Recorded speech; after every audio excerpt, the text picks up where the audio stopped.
Chers frères et sœurs, nous sommes au dernier quartier de ce 10e mois de Dieu,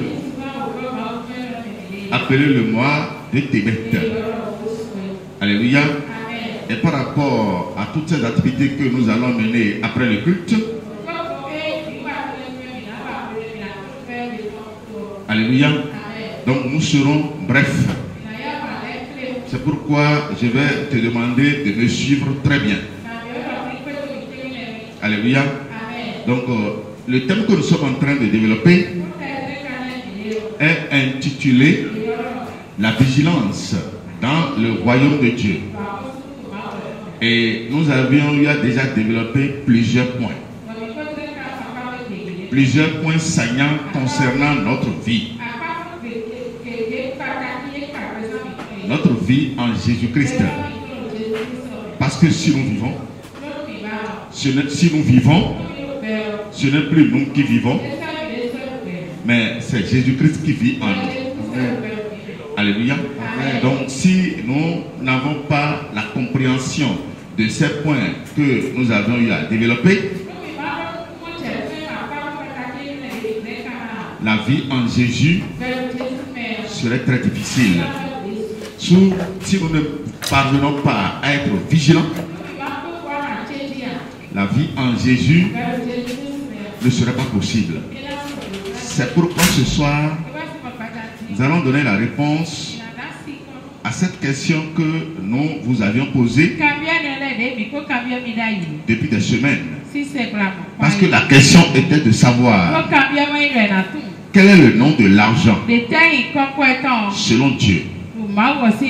Quelle compréhension nous devons avoir sur cette entité qu'on appelle argent. Parce que souvent, nous constatons quoi? Amen. Amen. Ou plusieurs soi-disant hommes de Dieu,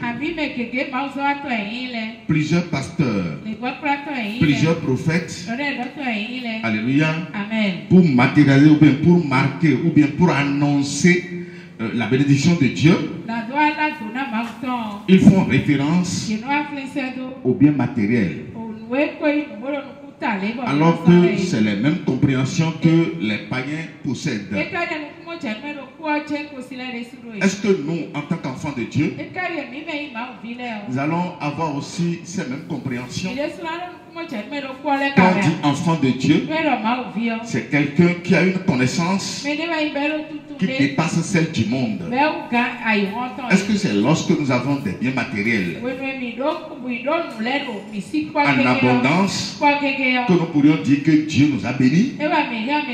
Est-ce que l'abondance des biens matériels symbolise la présence de Dieu dans une vie? Amen. Amen. Est-ce que l'abondance des fortunes dans des comptes en banque symbolise la présence de Dieu dans une vie? Je crois que non. Parce que Dieu est au-dessus de l'argent. Dieu dépasse toute fortune. Parce que si nous n'avons pas la compréhension des choses jusqu'à ce niveau, Satan pourra encore nous tromper. Il a fait des propositions à Jésus-Christ. Alléluia. Amen. À la troisième tentation, il a dit quoi? Lisez-le moi rapidement. Matthieu 4, à partir du verset 8. Le diable le transporta encore sur une montagne très élevée. Lui montra tous les royaumes du monde et leur gloire.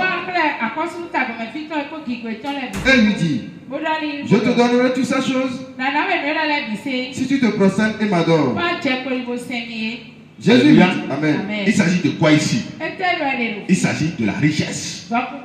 Il s'agit de la gloire de ce monde. Parce que le païen donne l'importance à l'argent comme étant son Dieu. Donc pour tromper Jésus, Satan lui a montré l'argent l'abondance de l'argent. Et il a montré la gloire que l'homme recherche dans ce monde. Et lui a demandé quelque chose en retour.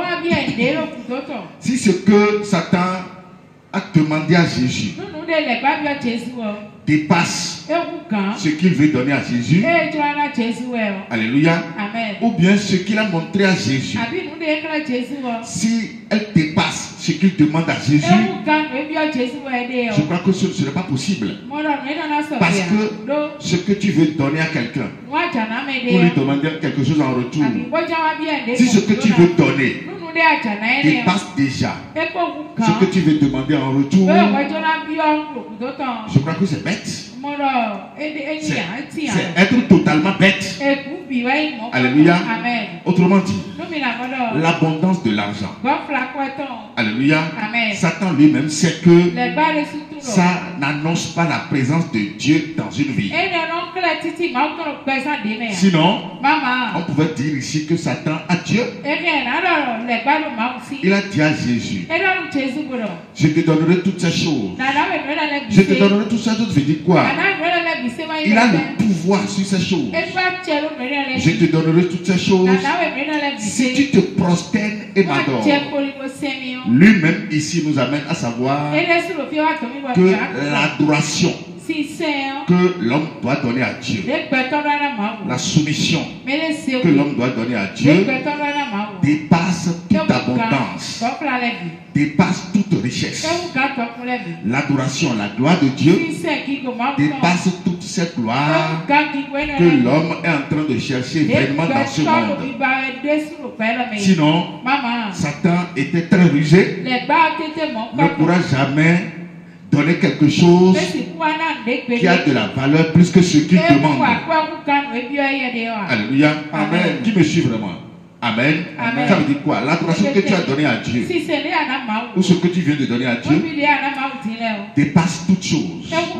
C'est pourquoi, lorsque tu n'arrives pas à comprendre les choses de cette manière, Satan viendra encore te dérégler.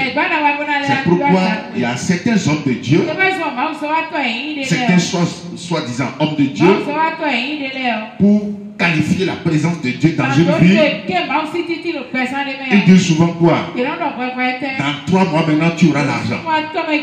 Dans quelques mois maintenant je vais prier pour toi, tu auras l'argent, tu auras l'abondance. Celui qui vous parle en ces termes, celui-là ne connaît pas Dieu. Alléluia. Amen. Parce que pour vous révéler Dieu, c'est différent de dire que Dieu égale argent. Dieu n'est jamais égal argent. Alléluia. Amen. Dieu n'est jamais égal argent. Mais Dieu est au-dessus de l'argent. L'argent appartient à Dieu. Dis à celui qui est à côté de toi, l'argent appartient à Dieu. Ce qui t'appartient ne peut pas avoir les mêmes pouvoirs que toi. L'engin qui t'appartient, c'est toi qui as le pouvoir de contrôle sur lui. Le véhicule que tu conduis, c'est toi qui as le pouvoir de contrôle sur lui. Le véhicule ne peut pas avoir les mêmes importances que toi. C'est parce que tu as une importance plus que le véhicule que tu conduis. C'est parce que tu as une importance plus que la tenue que tu portes. C'est parce que tu as une importance plus que l'engin que tu conduis. Autrement dit, l'argent que tu as n'aura jamais les mêmes valeurs que toi. Alléluia. Donc c'est pour vous dire quoi? Dieu, dans votre vie, dépasse tout. C'est pourquoi pendant plusieurs semaines, je vous ai demandé quel est le nom de l'argent. Comment l'argent s'appelle-t-il véritablement dans la vie d'un vrai enfant de Dieu? Alléluia. Amen. Sinon, on peut dire que le païen qui est riche a aussi l'argent, a aussi Dieu. Alléluia. Amen. Le jeune homme riche dans la Bible a toute une fortune. Il est immensément riche. Mais celui-là A-t-il vraiment Jésus? Lis-moi ça. Je crois que non. Alléluia. Amen. Donc c'est pour vous dire quoi? Le nom de l'argent tout à l'heure, on va vous le dire. Alléluia. Amen. Et vous allez comprendre qu'à partir d'aujourd'hui, si vous avez Dieu en vous et que vous avez la bonne compréhension des choses, l'argent viendra se soumettre à vous. Amen. Alléluia. Amen. L'argent se soumet à Dieu. Dieu n'est jamais pauvre. Et il ne sera jamais pauvre. Amen. Dieu ne manque jamais d'argent. Et il ne manquera jamais d'argent. C'est pourquoi il nous a dit dans le livre de Matthieu 6 de ne pas avoir la peur, de ne pas marcher comme les païens. De quoi serons-nous vêtus? Que mangerons-nous? Que boirons-nous? Ça ne doit pas faire des inquiétudes dans notre vie. Ce qui est primordial dans notre vie, c'est de chercher premièrement d'abord le royaume de Dieu et la justice de Dieu, et toutes ces choses nous seront données par Dieu. Alléluia. Amen. Donc, lis-moi d'abord l'histoire du jeune homme riche dans la Bible. Amen. Amen. Vas-y. Luc 18, à partir du verset 18. Un chef interrogea Jésus et dit: Bon maître, que dois-je faire pour hériter la vie éternelle? C'est la grande question de tout être humain qui veut aller de l'avant. Parce que la vie ici-bas, la vie que nous sommes en train de mener, a une courte durée. D'ici là, Dieu mettra fin à ce monde dans lequel nous sommes. Amen. Alléluia. Amen. Et le renouvellement de toutes choses, où Jésus sera notre Dieu et Fils de Dieu, notre roi de tous les temps. En ce temps-là, alléluia, Amen. Nous n'aurons plus de faim, parce que Jésus sera notre nourriture et nous serons à chaque fois rassasiés. Amen. Alléluia. Amen. Il n'y aura plus la mort, il n'y aura plus la souffrance. La souffrance de ce siècle n'existera plus. Amen. Alléluia. Amen. Donc c'est normal à tout être humain de se poser cette question. Amen. Amen. Parce que nous sommes tous d'accord que la vie qui est devant nous ici présente beaucoup de faces. Alléluia. Amen. Oui, vas-y. Jésus lui répondit: Pourquoi m'appelles-tu bon? Il n'y a de bon que Dieu seul. Alléluia. Amen. Amen. Amen. Jésus est-il bon ou il n'est pas bon? Il est bon. Mais pourquoi ici il a voulu se cacher à ce jeune homme? Parce que, connaissant déjà ce qui est dans son cœur, il sait que au moment où il va lui demander de le suivre, le jeune homme ne va jamais accepter. Parce que c'est le jeune homme qui a dit tout à l'heure: Bon maître, si éventuellement cette parole qui déclare bon maître, si cette parole venait de son cœur, au moment où Jésus va lui dire suis-moi, mais on ne peut que suivre le bon maître. Oui ou non? On va voir entre le bon maître que lui-même a qualifié tout à l'heure et son maître qui le conduisait depuis des milliers d'années. On va voir en réalité entre les deux maîtres lequel il qualifiait de bon. Alléluia. Amen. Oui, vas-y. Tu connais les commandements. Tu ne commettras point d'adultère. Tu ne tueras point. Tu ne déroberas point. Tu ne diras point de faux témoignages. Honore ton père et ta mère. J'ai dit, observez toutes ces choses dès ma jeunesse. Alléluia. Donc Jésus lui a cité la loi. Il lui a cité les commandements de la loi. Tu ne tueras point. Alléluia. Amen. Tu ne feras pas de faux témoignages. Ainsi de suite. Et prenant la parole, il a dit à Jésus: j'ai observé tout ceci depuis ma jeunesse. Ça veut dire que dans ma maison, il m'a été enseigné déjà tout ce que tu es en train de dire. Amen. Amen. Ça veut dire que si c'est à partir de là que l'homme pourra avoir la vie éternelle, ce jeune homme déclarait quoi? Qu'il a déjà la vie éternelle. Amen. Amen. Oui, vas-y. Jésus ayant entendu cela lui dit, il te manque encore une chose. Tiens celui qui est à côté de toi. Il te reste encore une chose. Et quel que soit ce pasteur ou ce prophète, celui qui ne va pas te dire ce qu'il te reste, il n'est jamais appelé par Dieu. Alléluia. Amen. Ce monsieur, il est riche. Il a l'argent. Il a tout. Il a des véhicules. Il a la gloire de ce monde. Cette gloire que le diable avait proposée à Jésus. Ce monsieur, dans la loi, il observe les commandements. Mais par rapport à tout ceci, malgré tout ceci, Jésus lui a dit, il te reste une chose. Alléluia. Amen. Il lui reste une chose parce que sans ce que Jésus va lui dévoiler tout à l'heure, sans avoir cette chose, il ne peut pas avoir la vie éternelle. Non seulement il ne peut pas avoir la vie, il ne peut pas aussi vivre éternellement. Et ce qu'il détient là, la fortune qu'il détient là, n'est pas en sécurité. Alléluia. Amen. Quand est-ce que l'homme peut vivre en sécurité au milieu de ses biens? C'est lorsqu'il parvient à avoir ce que Jésus va révéler tout à l'heure. Alléluia. Amen. Dis à celui qui est à côté de toi, tu es sécurisé au nom de Jésus-Christ. Oui, vas-y. Il te manque encore une chose. Il te manque encore une chose. Oui. Vends tout ce que tu as. Distribue-le aux pauvres. Et tu auras un trésor dans les cieux.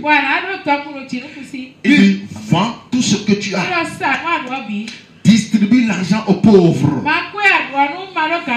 Alléluia. Amen. Et tu auras un trésor dans le ciel. Amen. Amen. Qu'est-ce que Jésus veut enseigner ici?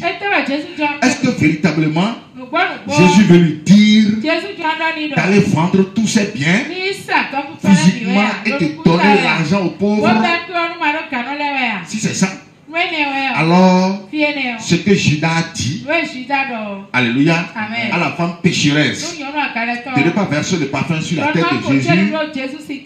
Amen. Amen. On pourra dire que Judas a raison. Mais ce même Jésus a dit à Judas, ce que cette dame est en train de faire, elle est vraie. Et elle a raison. Alors, va vendre toutes ces choses et distribue l'argent aux pauvres. La distribution de l'argent aux pauvres ici symbolise quoi? Sinon, il y aura toujours des pauvres. Combien il va distribuer aux pauvres physiquement pour que le pauvre ne soit plus pauvre? Alléluia. Pour que le pauvre ne soit plus pauvre, il faut quoi? Pour que le pauvre quitte l'état de pauvreté, soit rapide, il faut quoi? Il faut ce qui manque à ce jeune homme. Parce que ce jeune homme, à l'instant là, lui aussi il est pauvre. Oui ou non? Il est pauvre, totalement pauvre. Sinon, s'il était riche, Jésus n'allait pas dire il te manque quelque chose. Donc ce qui lui manquait ici manquait aussi à ceux-là qui sont pauvres dans le monde. Alléluia. Amen. Alors s'il a la bonne compréhension, va vendre ces choses veut dire quoi? Le cœur qu'il a et qui est totalement attaché à la richesse, il doit abandonner sa richesse et va donner ce cœur à Jésus. Alléluia. Amen. Et il va commencer par faire quoi? Lorsque Jésus va lui donner le Saint-Esprit, il va commencer par évangéliser. Il va commencer par donner cette parole dans d'autres vies. Et en devenant multiplicateur de la vie, il serait en train en ce temps-là de bénir chaque vie. Et tous ceux qui seront pauvres et qui vont écouter la parole ne seront plus jamais pauvres. Alléluia. Amen. Parce que la pauvreté, frère, même c'est quoi? Le pauvre c'est quoi? Le pauvre c'est qui? C'est celui qui n'a pas la parole de Dieu. C'est celui qui ne connaît pas Dieu. C'est celui-là qui est misérable. C'est celui-là qui est pauvre. Mais celui qui a la connaissance de Dieu, en qui réside la parole de Dieu, celui en qui réside l'Esprit de Dieu, en réalité n'est pas pauvre. Parce qu'il y a une différence entre la pauvreté financière et la pauvreté en esprit. Alléluia. Lorsque en esprit vous êtes pauvre, vous ne pouvez pas être riche financièrement. Alléluia. Et comme Dieu n'a jamais manqué de ressources financières, s'il est en vous, il vous mettra toujours à l'abri du quotidien. Il vous permettra toujours de manger chaque jour que Dieu fait. C'est pourquoi la parole nous a dit dans le livre de Matthieu 6, à partir du verset 33, à chaque jour suffit sa peine. Alléluia. Aucun jour n'est au-dessus de Dieu. Aucun jour ne se lève contre Dieu. Mais tous les jours sont soumis à Dieu. Alléluia. Amen. Donc ici, le jeune homme riche, il est pauvre. C'est vrai, sur le plan physique, il a la richesse. Mais sur le plan spirituel, il est pauvre parce qu'il lui reste quelque chose. Le pauvre ne sauve pas le pauvre. Le pauvre ne sauve pas le pauvre. Alléluia. Amen. Il faut que tu sois d'abord riche avant de pouvoir sauver un pauvre. C'est pourquoi Jésus veut le rendre d'abord riche. Alléluia. Avant qu'il se lève pour sauver les pauvres. C'est pourquoi il a dit, va vendre ces choses. Abandonne ces choses.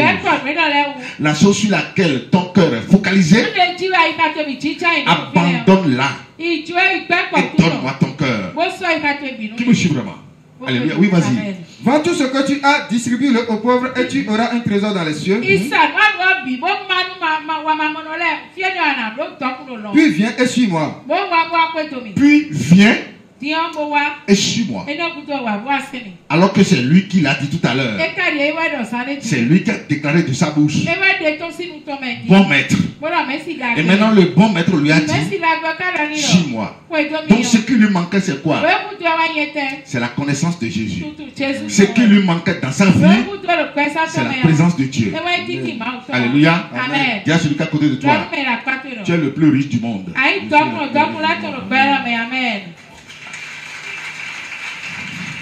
Amen. Amen. Tu es le plus riche parce que tu ne manqueras de rien. Le psalmiste a dit quoi? David a dit, l'Éternel est mon berger et je ne manquerai de rien. Alléluia. Amen. Si c'était sa richesse qui était son berger, il manquera de tout. Alléluia. Amen. Donc c'est pour rendre ce jeune homme riche véritablement que Dieu est en train de l'appeler. Et c'est pour te rendre aussi riche que Dieu t'a appelé.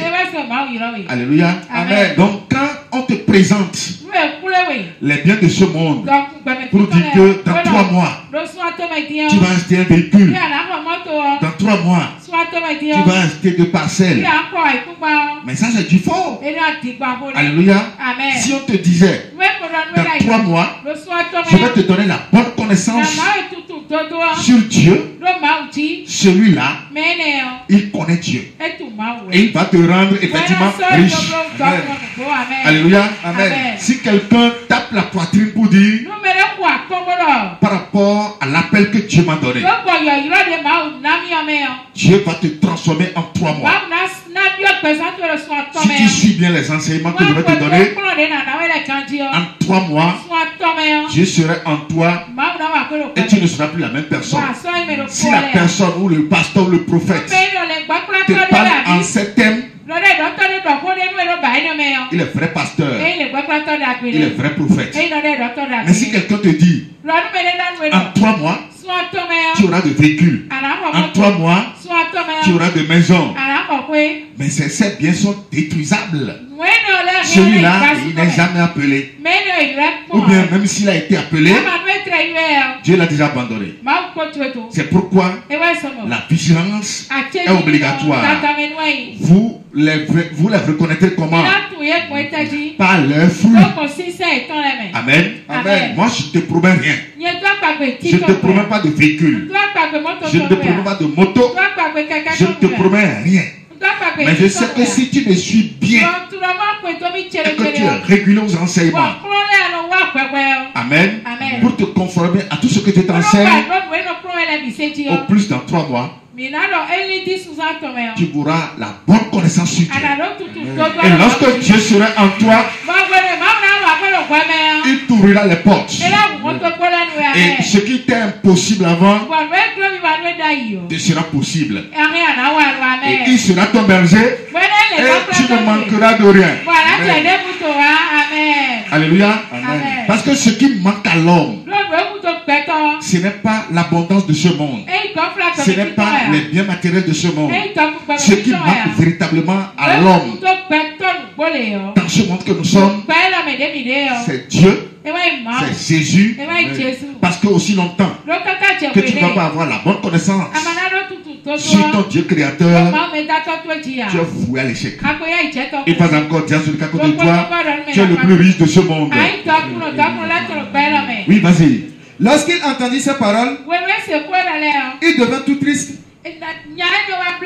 car il était très riche. Amen. Amen. Quand Jésus lui a dit, suis-moi. Amen. La parole dit, il était tout triste. Parce que ce que Jésus lui a dit, mais c'est dense. Alléluia. Regardez comment les apôtres avaient vécu. Les apôtres faisaient quoi? Chacun allait vendre ses biens et distribuer l'argent aux pauvres. Quand les apôtres allaient chacun vendre ses biens, l'argent est utilisé comment? Dans l'évangélisation. Alléluia. Amen. Quand chacun allait vendre ses biens, il amenait l'argent et cet argent était utilisé dans l'évangélisation. Et lorsque la parole est portée à quelqu'un, la joie de Dieu vient dans sa vie. À l'Istre, au moment où Paul évangélisait, celui qui avait suivi, l'homme impotent qui avait suivi la parole, qui n'avait jamais marché. Alléluia.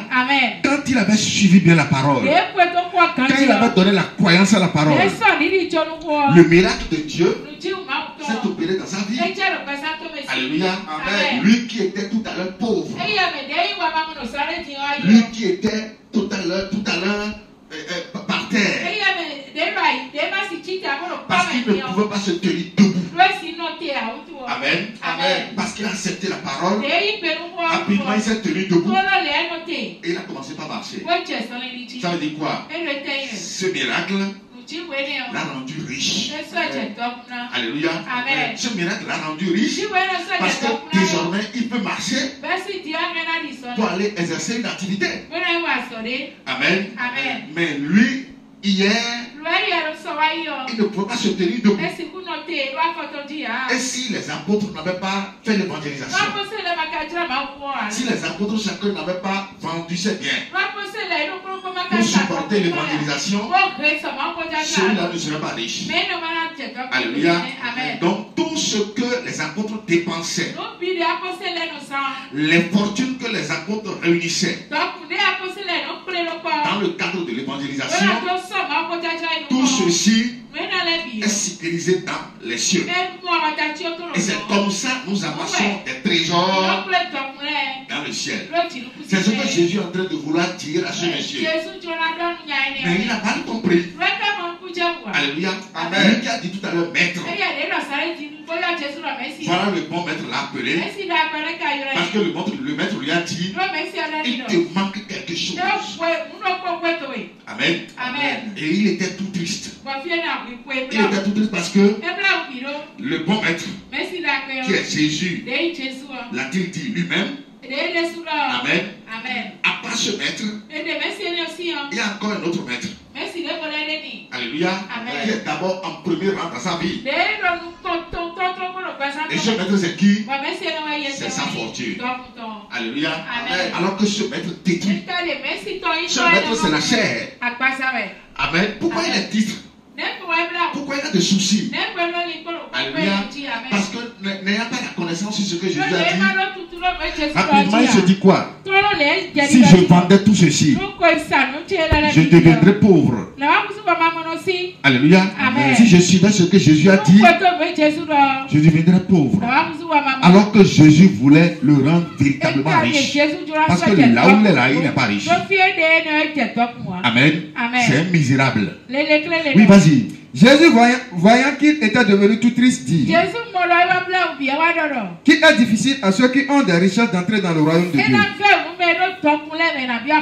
Il est difficile à ceux qui ont des richesses de rentrer dans le royaume de Dieu. Jésus est-il contre la richesse? Je crois que non. Mais la richesse en Jésus ne vous obligera jamais à abandonner Jésus. Non. Lorsque la richesse est en dehors de Jésus, vous ne pouvez jamais suivre Jésus. Comme ce jeune homme, sa richesse, c'est en dehors de Jésus. Donc, il ne peut pas suivre Jésus. C'est impossible. Mais toute richesse en Jésus vous obligera à suivre Jésus. Amen. Qui me suit vraiment? Alléluia. Amen. C'est pourquoi dis-le-lui encore. Tu es le plus riche du monde. Oui, vas-y. Car il est plus facile à un chameau de passer par le trou d'une aiguille qu'à un riche d'entrer dans le royaume de Dieu. Ceux qui l'écoutaient dire, et qui peut être sauvé? Et qui peut être sauvé? C'est toi, c'est moi. Amen. Alléluia. Amen. C'est toi, c'est moi. Nous à qui Dieu a donné la bonne compréhension de la parole. Alléluia. Amen. Nous savons que notre richesse vient de notre Dieu. En dehors de Dieu, nous ne pourrions jamais avoir de richesse. Parce que c'est Dieu qui bénit. Alléluia. Amen. Nous savons que l'argent n'est pas égal à notre Dieu. Mais l'argent se soumet à Dieu. Nous savons que nous n'allons jamais promettre l'argent à quelqu'un. Mais nous allons lui promettre quoi? La connaissance de Dieu. Alléluia. Amen. Donc celui qui peut être sauvé, c'est nous. C'est toi, c'est moi. Parce que Dieu nous a déjà fait cette promesse avant la fondation de ce monde. Nous sommes les enfants de la promesse. Alléluia. Amen. C'est pourquoi si nous vivons, ce n'est plus nous qui vivons, mais c'est notre Dieu qui vit en nous. Amen. C'est pourquoi personne ne peut nous attaquer, nous gagner. Nous sommes des imbattables sur la terre. Amen. Alléluia. Beaucoup de personnes peuvent se lever contre nous.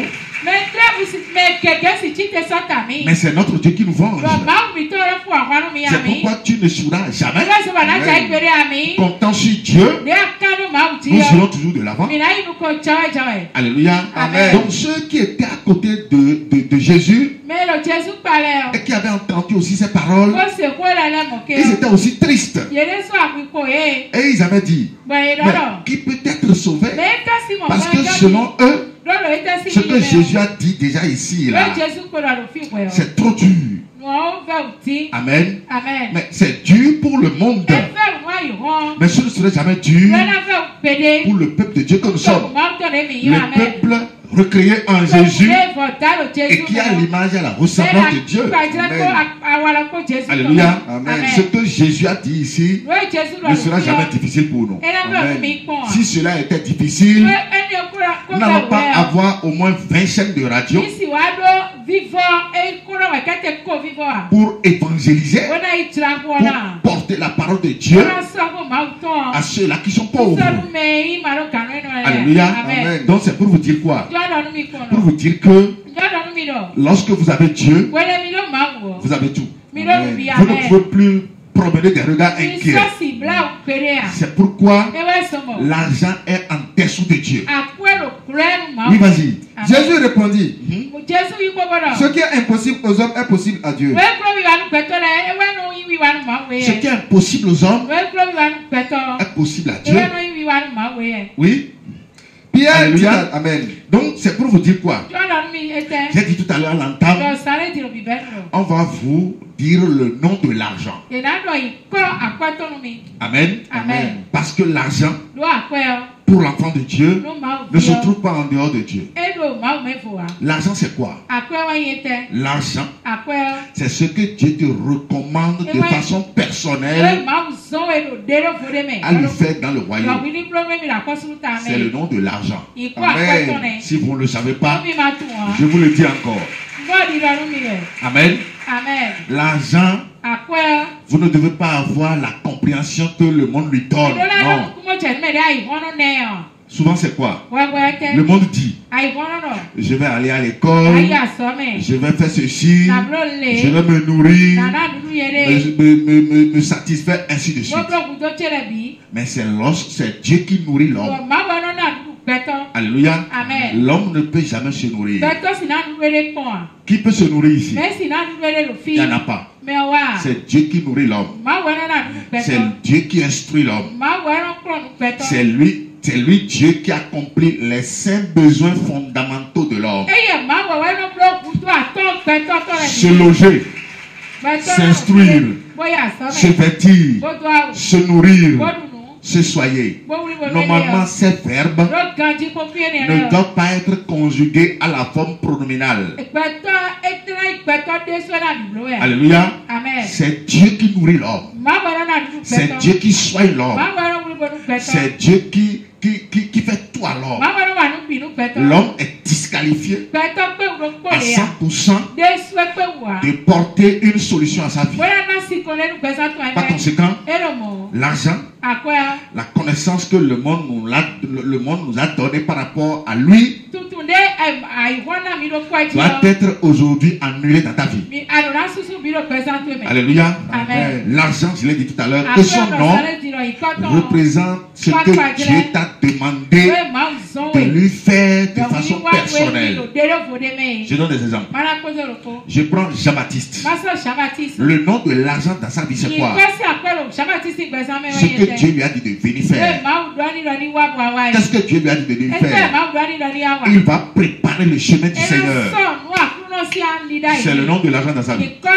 Lorsqu'il sera toujours en train de préparer le chemin du Seigneur, sa santé se trouve dedans. Son abondance se trouve dedans. Tout ce dont il aura besoin se trouve dans cette mission. Alléluia. Donc si tu es même balayeur, tu dois savoir que le nom de l'argent dans ta vie, c'est parce que tu as accepté de balayer le lieu d'enseignement pour Dieu. Le lieu où Dieu enseigne son peuple. Tu as accepté de balayer cet endroit. Donc le nom de l'argent de ta vie, c'est le balayage du temple de Dieu. Alléluia. Le nom de l'argent dans sa vie, à elle est interprète de la parole de Dieu. Aussi longtemps qu'elle va toujours donner de la valeur à cette mission dans sa vie, elle ne manquera de rien. Elle va avoir la bonne santé. Elle va avoir la protection. Mais le jour, elle va commencer par mépriser. Amen. Tout ceci dans sa vie. Mais elle manquera encore de tout. C'est pourquoi, si vous comprenez bien, vous devez savoir que ce que vous êtes en train de faire à Dieu, chacun à son niveau, représente une porte d'ouverture au travers laquelle les bénédictions de Dieu entrent dans votre vie. Et lorsque vous exercez une activité, l'activité spirituelle que vous faites à Dieu viendra bénir l'activité physique que vous-même vous exercez. C'est comme ça l'homme est béni. On va voir l'exemple d'un roi, Ézéchias, dans le livre d'Ésaïe 38, à partir du verset 1er. Alléluia. C'est pourquoi toi qui es au milieu de nous, ne reste pas oisif. Ne sois pas oisif au milieu de nous. Alléluia. Ne reste pas. Mais il faut que tu dépendes de ton Dieu. Alléluia. Fais tout possible pour te rendre utile à Dieu. Lorsque vous vous rendez inutile dans la maison de Dieu, vous perdez tout. L'enfant de Dieu, pour se faire remarquer par son Seigneur, il sera utile. Et de façon commune, nous savons que nous devons nous rendre utiles par rapport à cette recommandation que Dieu nous a faite. Venez à moi, vous tous qui êtes chargés, fatigués, je vous donnerai du repos. Prenez mon joug, car mon joug est doux et mon fardeau léger, et vous trouverez de repos pour vos âmes. Il dit mon joug est doux et mon fardeau léger.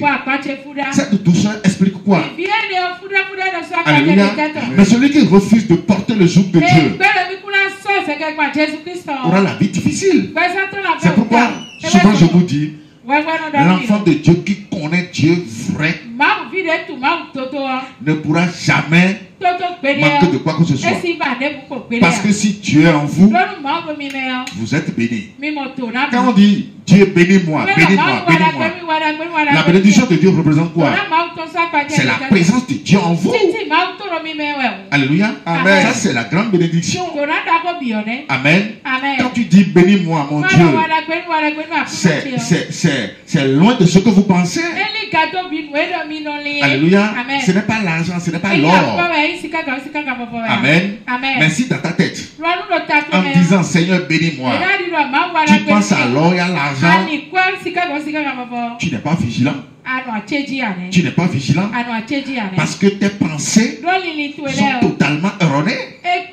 Lorsque tu dis bénis-moi, mais tu demandes à Dieu de rester en toi, que sa présence comble ta vie.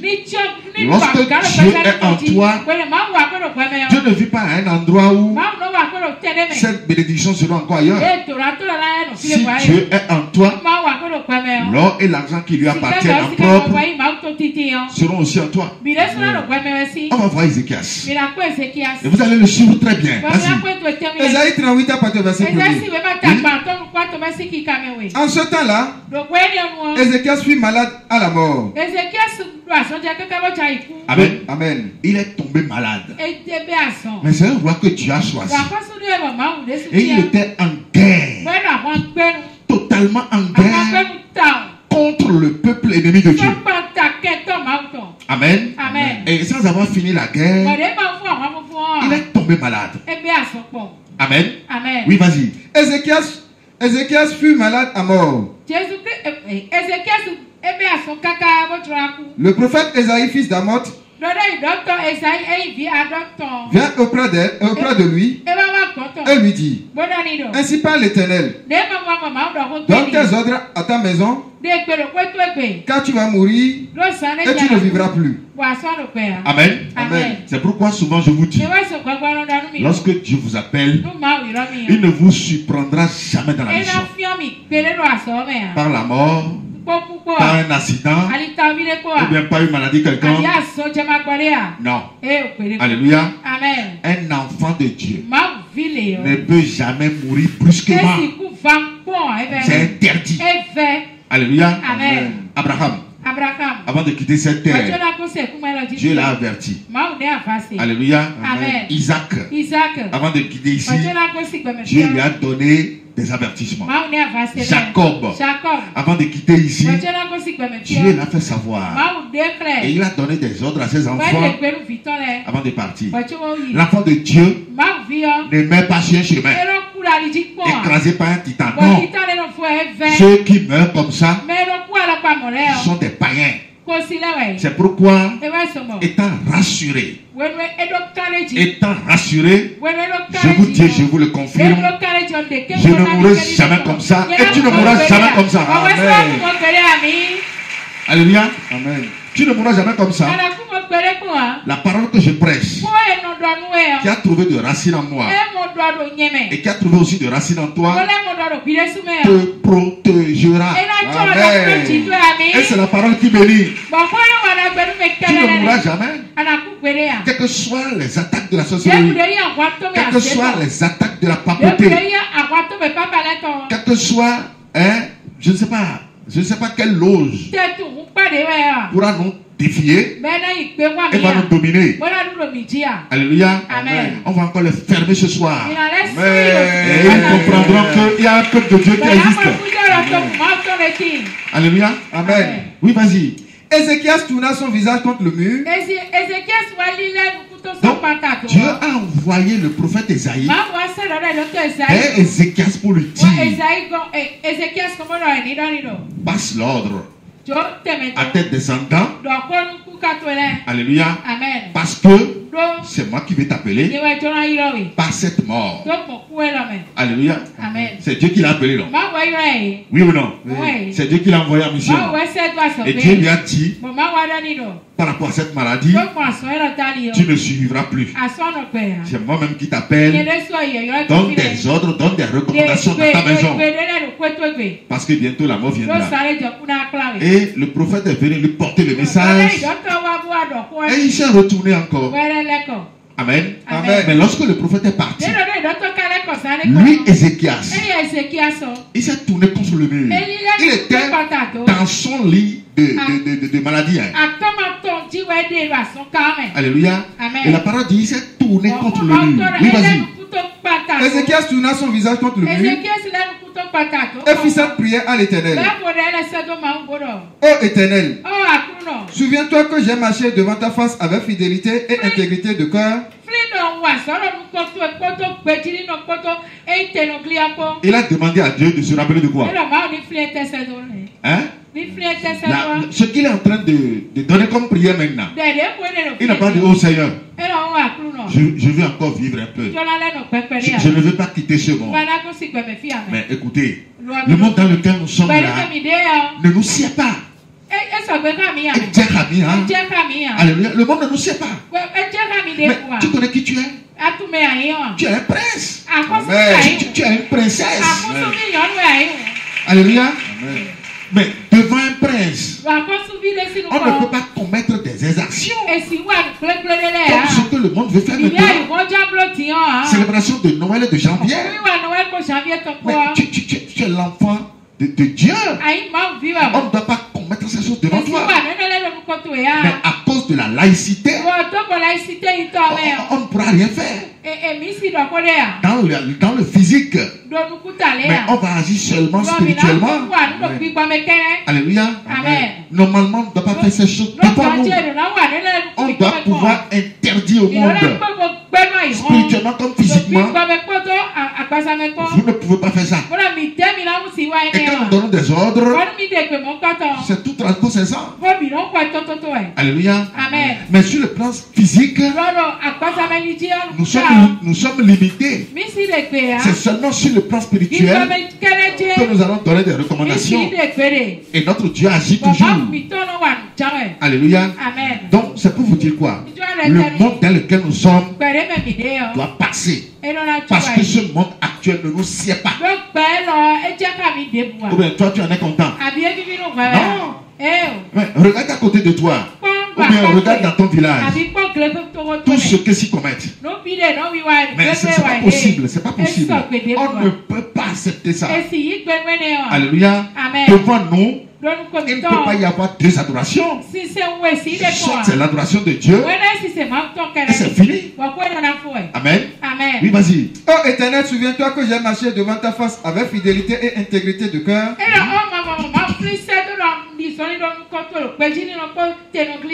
que j'ai fait ce qui est bien à tes yeux.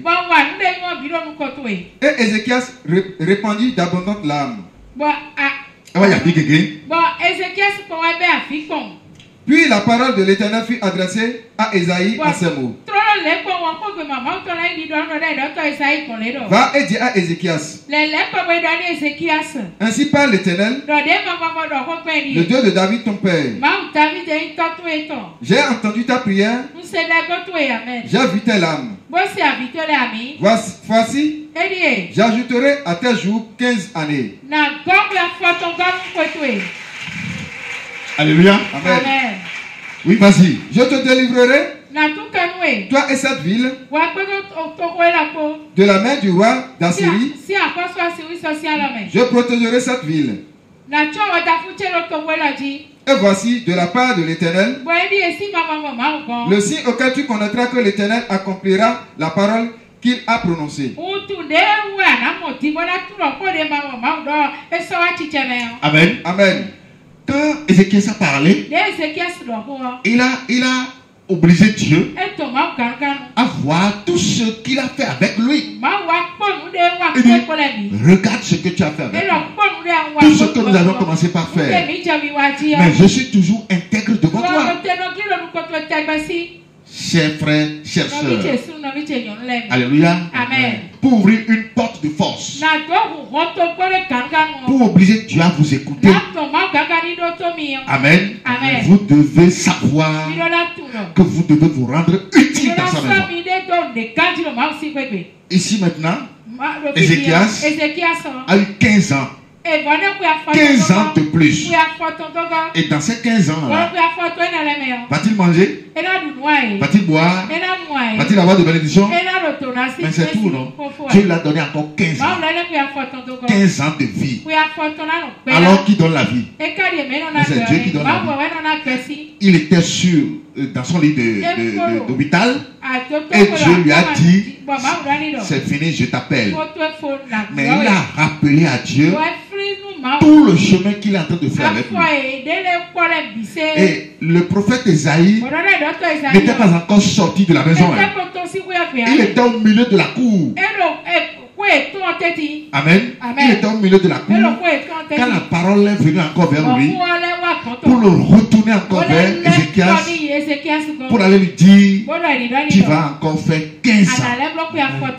Alléluia. Qu'est-ce que tu veux et que Dieu ne peut pas te donner? Alléluia. Si Ézéchias n'avait pas Dieu et qu'on lui avait donné des promesses de destruction. Parce que celui qui te dit, dans 3 mois tu vas avoir des véhicules, dans 2 mois tu vas avoir... C'est pour te détruire. Parce qu'en réalité il n'y a pas de véhicule là. Alléluia. C'est lorsqu'on vous promet Dieu, qu'on vous fait la bonne promesse. Alléluia. Si Ézéchias n'avait pas Dieu, mais il est parti. Amen. Mais rapidement il a rappelé à Dieu toute l'importance de ce qu'ils sont en train de faire ensemble. Est-ce que tu sais que la mission de ta vie a une importance particulière qui dépasse tout ce qui est dans ta vie? Lui a montré à Dieu combien de fois sa mission a une importance que Dieu doit considérer. Alléluia. Et Dieu a dit, mais c'est vrai ce qu'il dit. Alléluia. Je ne peux pas l'enlever au milieu de la guerre. Je vais lui accorder encore 15 ans. Et la preuve pour lui montrer que ce que j'ai dit sera accompli. Écoutez. Alléluia. Vas-y. Amen. Et voici de la part de l'Éternel le signe auquel tu connaîtras que l'Éternel accomplira la parole qu'il a prononcée. Je ferai reculer de 10 degrés en arrière avec le soleil l'ombre des degrés qui est descendu sur les degrés d'Achaz. Et le soleil recula de 10 degrés sur les degrés où il était descendu. Alléluia. Amen. Qu'est-ce qui s'est passé là? Qui comprend ce qui s'est passé là? Alléluia. Amen. Pour lui montrer les signes d'accomplissement de ce que Dieu lui a donné tout à l'heure comme parole. Il dit, je vais reculer le soleil de 10 degrés. Alléluia. Amen. Je vais ramener le soleil en arrière de 10 degrés par rapport au degré d'Achaz. Avec Achaz, Dieu a accompli une promesse qu'il avait faite à Élie. Alléluia. Et la victoire a été totale pour Élie. Alléluia. Amen. Donc c'est pour dire quoi? Autant de ce roi Ézéchias, c'est de lui que la parole nous a signifié dans le livre de Ésaïe 7. Parce que dans Ésaïe 7, Dieu nous a promis la naissance d'un enfant. Les Romains nous ont trompés, je vous l'avais déjà dit. Ce n'est pas de Marie que la Bible parle, mais la jeune fille ici, elle n'est pas vierge. L'enfant qui sera né, c'est Ézéchias. Alléluia. Amen. Et la parole dit, avant que cet enfant ne puisse avoir l'âge de choisir le bien dans le mal, les deux rois, alléluia, Amen. les deux rois qui contrôlaient leur pays, ces deux rois seraient déjà morts. Alléluia. Amen. Donc, avant que Ézéchias ne soit totalement âgé pour prendre le pouvoir, ces deux rois-là étaient déjà partis. Et c'est par rapport au degré, c'est-à-dire ce que Dieu avait fait contre Achaz, c'est ça qu'il est en train de lui rappeler ici. A dit Amen. Amen. Il dit, pour te montrer le signe, je vais reculer le soleil de 10 degrés. Amen. Amen. Et reculer le soleil de 10 degrés veut dire quoi? Il va agir sur le temps. Sinon, personne n'a la possibilité, à part la force agissante de Dieu, d'agir sur le temps. Et effectivement, Dieu a agi sur le temps. Et ça a réjoui le cœur d'Ézéchias, qui a commencé par donner un cantique à Dieu. Alléluia. Amen. Si vous descendez dans le verset 9, vous allez voir toutes les cantiques que Ézéchias a donné à Dieu. Si nous revenons en arrière, pourquoi ici Dieu a permis à Ézéchias de lui donner des cantiques?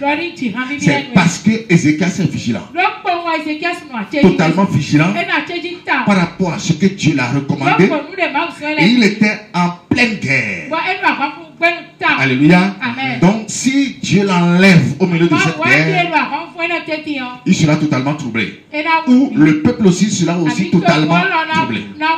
Mais Dieu a écouté. Ça veut dire que lorsque vous êtes dans une mission pour Dieu, Dieu vous écoutera toujours. Mais lorsque vous êtes en contradiction contre la mission de Dieu, vous devenez la cible de Dieu. Alléluia. Amen. On va voir encore un autre aspect dans le livre de Juge 7, à partir du verset 1er. Sois rapide. Juge 7, à partir du verset 1er. Amen. Amen. Amen. Juge 7, à partir du verset 1er. Vas-y. Parce que ici, Dieu va demander à son peuple d'aller combattre contre les ennemis. Mais au milieu du peuple, il y a beaucoup de personnes qui n'étaient pas tombées d'accord avec Dieu. C'est pourquoi, toi qui m'écoutes, tu dois savoir que la victoire est proche, parce que quand c'est Dieu qui vous envoie en combat, quand c'est Dieu qui vous demande de faire quelque chose, et que tu te rends utile dans sa maison, tu auras tout ce dont tu as besoin. C'est lorsqu'on se rend utile à Dieu que l'argent arrive à se soumettre. Parce que ce soit l'argent, que ce soit la santé, que ce soit tout ce dont tu as besoin, tout se trouve dans la mission que tu as accomplie à Dieu. Sans cette mission, il n'y a rien. Qui me comprend vraiment? Oui, vas-y. Jérubal qui était Gédéon. Et tout le peuple qui était avec lui se leva du bon matin et campèrent près de la source de Harod. Le camp de Madian était au nord de Gédéon, vers la colline de Morée, dans la vallée. L'Éternel dit à Gédéon, le peuple que tu as avec toi est trop nombreux pour que je livre Madian entre ses mains.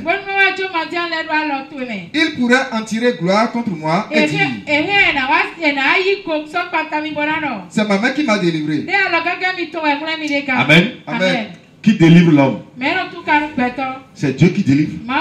Ce n'est pas un pasteur qui délivre. Ce n'est pas un prophète qui délivre. Autrement dit, la vraie délivrance, c'est Dieu qui le fait. Vous connaîtrez la vérité et la vérité vous affranchira. Si le Fils vous affranchit, vous serez réellement libre. Amen. Tout ce qui est organisé dans les églises, tous azimuts, c'est des scènes. C'est de n'importe quoi. Amen. Qu'est-ce que Dieu dit? Il dit, le peuple qui est avec toi est trop nombreux pour que je livre Madian entre tes mains. Ce peuple pourra tirer gloire contre moi pour dire que oui, c'est ma propre main qui m'a délivré. C'est pourquoi tu ne dois jamais te dire, c'est moi-même qui me donne à manger, c'est moi-même qui me donne tout. Personne ne peut se nourrir lui-même. Personne ne peut se vêtir lui-même. Personne ne peut se soigner lui-même. Alléluia. Amen. Tout ce dont tu as besoin se trouve en Dieu. Alléluia. Oui, vas-y. Publie donc ceci aux oreilles du peuple. Que celui qui est craintif et qui a peur s'en retourne et s'éloigne de la montagne de Galade. Il dit que celui qui est craintif et qui a peur se retourne de la montagne de Galade. Dieu n'a pas appelé le nom de quelqu'un. Amen. Mais il a dit simplement que celui qui a peur et qui est craintif, celui qui craint l'ennemi, se retourne de la montagne de Galade. Amen. Amen. Oui, vas-y. 22 000 hommes parmi le peuple s'en retournèrent. Et il en resta 10 000. Amen. Amen. Amen. Les 22 000 qui se sont retournés là. Amen. Amen. Pense manger comment? Alléluia. Amen. Pense avoir les bénédictions comment? Alléluia. Amen. Mais si Dieu appelle et que tu te retournes, mais tu perds tout. Les 22 000 ici ne savaient pas qu'en se retournant, en dédaignant ou en abandonnant la mission de Dieu, qui sont en train d'abandonner en même temps leur bénédiction, c'est ce que vous devez savoir. C'est pourquoi tout à l'heure j'ai dit, vous devez vous rendre utile. Parce que le nom de l'argent, c'est ce que vous êtes en train de faire à Dieu. C'est ça le nom de l'argent. Alléluia. Vous devez avoir cette compréhension-là. Et lorsque devant une situation, vous rappelez à Dieu ce que vous êtes en train de faire avec lui, comme ce que Ézéchias a fait tout à l'heure. Rapidement, il vous écoute. C'est à partir de là que Dieu vous écoute. Dieu ne vous écoute pas parce que vous proclamez beaucoup. Non. Dieu vous écoute parce que vous êtes utile à lui. Qui me suit vraiment? Oui, vas-y. L'Éternel dit à Gédéon, oui. Le peuple est encore trop nombreux. Fais-les descendre vers l'eau. Et là, je t'en ferai le tirage.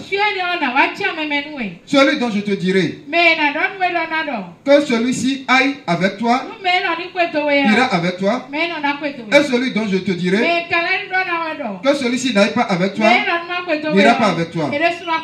Gédéon fit descendre le peuple vers l'eau. Et l'Éternel dit à Gédéon, tous ceux qui lapperont l'eau avec la langue, comme lappe le chien, tu les sépareras de tous ceux qui se mettront à genoux pour boire. Amen. Mais la sorcière, bon soir la de mon l'air, à la soirée nous faut nous y mettre la check pour la gestion du wawalet. Ceux qui l'appellent en la portant à la bouche avec leurs mains, fut au nombre de 300 hommes. Et tout le reste du peuple se mit à genoux pour boire. L'Éternel dit à Gédéon, c'est pas les 300 hommes qui ont la paix.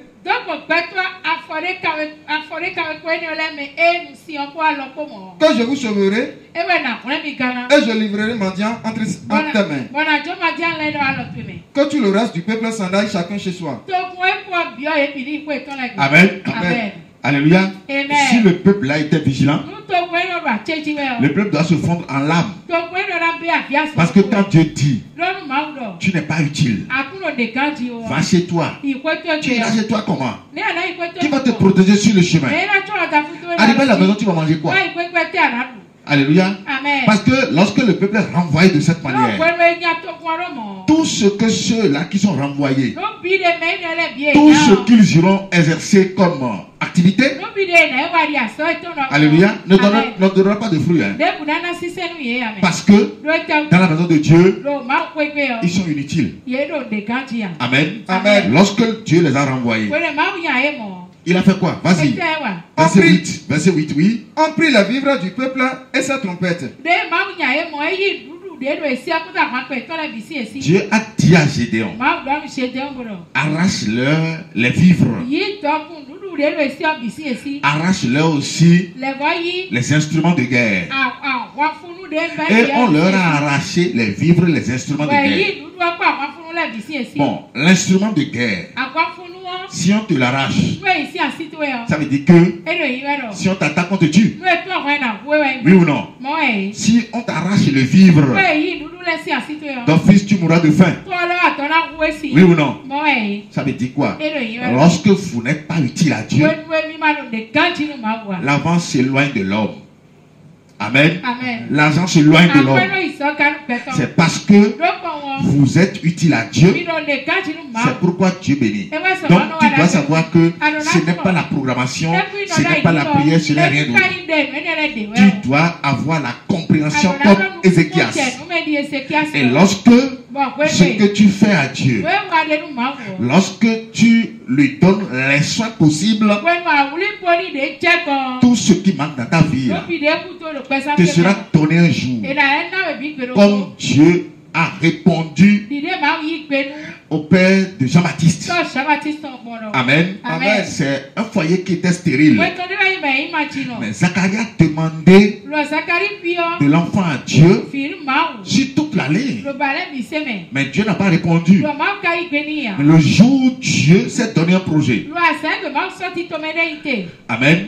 C'est à partir de ce jour-là que Dieu a pensé donner enfant à Zacharie et à Élisabeth.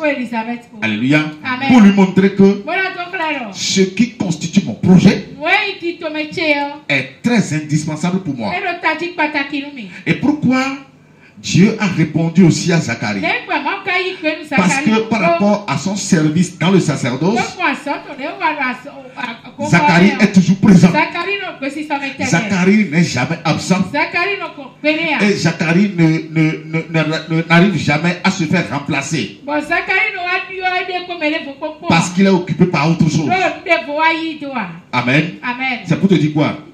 Dans ce que tu fais à Dieu, ou ce que tu fais avec Dieu, tu dois te rendre toujours présent et toujours utile. Tu ne dois jamais te faire remplacer par un autre frère ou bien une autre soeur parce que tu es occupé. Non. Tu dois savoir que lorsqu'il s'agit de Dieu, ta présence est obligatoire parce que tu as décidé de lui accomplir telle chose dans sa maison. Et c'est à partir de là que Dieu ouvre les portes. À partir de là, Dieu te donne tout ce dont tu as besoin. Il suffit seulement à chaque fois, tu lui rappelles ce que tu lui fais. Amen. Il suffit seulement que tu lui rappelles combien de fois tu es utile dans sa maison.